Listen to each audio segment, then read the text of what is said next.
tagal natin nag-game tayo. Buong summer natin pinag-inspiruhan to. Ito na naman papakita natin. Eh, Cap, ano ba? Hindi ko pwede yung ganyan. Kailangan tayong mag-recover.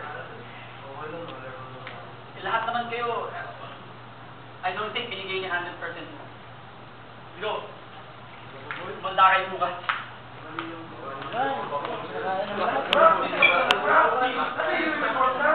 Hindi naman ako pinasok. Oo nga eh. No? Jun!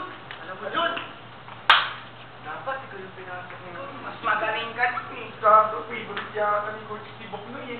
Alam mo ba? Oo, di ba malakas ang tatay mo kay Serbong Mukas? Di ba? Malakas mo! Ayaw mo!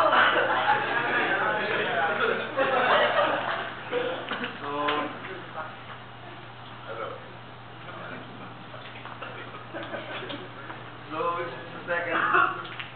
second scene po namin is hindi lang po na-notice, nandun po yung father ni Mr. Villegas on the sideline observing the game. So, nakita po niya yung problem na nabuo, which is among the players. So, ang second scene po natin is